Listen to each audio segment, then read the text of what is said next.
అందరికీ welcome back to కాంతం కోడలు అనస్వల్ channel. ఇంట్లోనే ఈజీగా chicken butter masala curry prepare చేశాను. రెస్టారెంట్లో కన్నా ఇంటి దగ్గర సింపుల్గా చేసుకోవచ్చు, టేస్ట్ కూడా సూపర్ ఉంటుంది. మరి ఈ చికెన్ బటర్ మసాలా కర్రీ ఎలా ప్రిపేర్ చేసుకోవాలో మీరు చూసేదిరిగా వచ్చేయండి. ముందుగా చికెన్ శుభ్రం కడిగేసి రెడీ పెట్టుకున్నాను. ఈ చికెన్ వచ్చేసి స్కిన్లెస్ బోన్లెస్ కావాలి ఈ కర్రీకి అయితే, అందుకని స్కిన్లెస్ బోన్లెస్ చికెన్ తీసుకుని అందులోకి అల్లం వెల్లుల్లి పేస్ట్, చికెన్కి సరిపడగా సాల్ట్, కొంచెం కారపొడి, ధనియాల పొడి, కొద్దిగా జీలకర్ర పొడి, అలాగే కొంచెం గరం మసాలా పౌడర్, ఇందులోకి కొద్దిగా పెరుగు, అలాగే నిమ్మరసం. చికెన్ కానీ ఏదైనా నాన్ వెజ్ ఐటమ్ మ్యారినేషన్ చేసేటప్పుడు ఆయిల్ వేసుకుంటే బాగుంటుంది, కాబట్టి కొద్దిగా ఆయిల్ కూడా వేసుకుని చికెన్కి మసాలాలన్నీ బాగా పట్టించేసుకుని 1 అవర్ ఫ్రిడ్జ్లో పెట్టేసుకుందాం. బాగా మ్యారినేషన్ అవుతుంది. చికెన్ పక్కన పెట్టేసుకుని స్టవ్ వెలిగించి కడాయి పెట్టి గ్రేవీ కోసం అన్నమాట. ఆ కడాయిలో కొద్దిగా ఆయిల్, అలాగే కొంచెం బటర్ వేసుకుని 2 బిర్యానీ ఆకులు, లవంగాలు, లాలిక్కాయలు, దాల్చిన చెక్క ఇవన్నీ వేసుకుని ఫ్రై చేసుకుని ఇందులోకి సన్నగా పొడవుగా కట్ చేసుకున్న ఉల్లిపాయ ముక్కలు, అలాగే టమాటో ముక్కలు కూడా వేసుకుని బాగా మిక్స్ చేసుకుందాం. ఇందులోనే కొద్దిగా జీడిపప్పు కూడా యాడ్ చేసుకుందాం.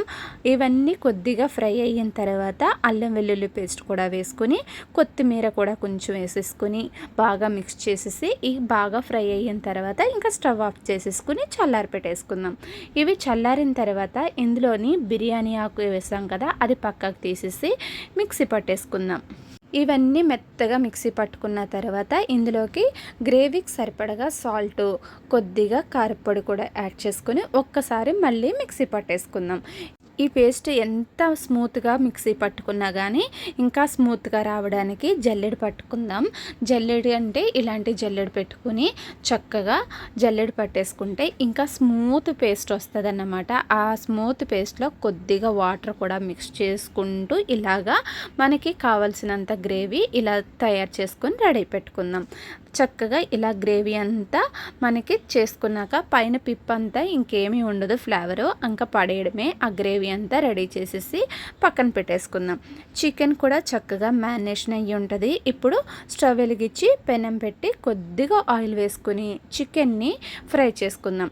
కొద్దిగా ఆయిల్లో అటు ఇటు తిప్పుకుంటూనే ఫ్రై చేసేసుకుందాం. మరి ఓవర్గా ఫ్రై అవ్వాల్సిన అవసరం లేదు, జస్ట్ కుక్ అవుతే చాలు చికెన్. కాబట్టి లో ఫ్లేమ్లో అటు ఇటు తిప్పుకుంటూ చక్కగా చికెన్ అయితే ఫ్రై చేసుకుందాం. మరి ఎక్కువ మంట పెట్టేస్తే మాడిపోతాయి, కాబట్టి లో ఫ్లేమ్లో అటు ఇటు ఇలా తిప్పుకుంటూ ఫ్రై చేసేసుకుని చికెన్ ఫ్రై అయితే రెడీ పెట్టుకుని పక్కన పెట్టుకుందాం. గ్రేవీ రెడీగా ఉంది, చికెన్ ఫ్రై కూడా రెడీగా ఉంది కదా. ఇప్పుడు కడాయి పెట్టుకుని బటర్ వేసుకుని ఇందులోకి ముందుగా రెడీ చేసుకున్న ఆ పేస్ట్ వేసేసుకుని ఆ బటర్లో కొద్దిగా ఫ్రై చేసుకుందాం. థిక్గా ఉందంటే మరీ థిక్గా ఉంటే బాగోదు, కాబట్టి కొద్దిగా వాటర్ కూడా యాడ్ చేసుకుందాం.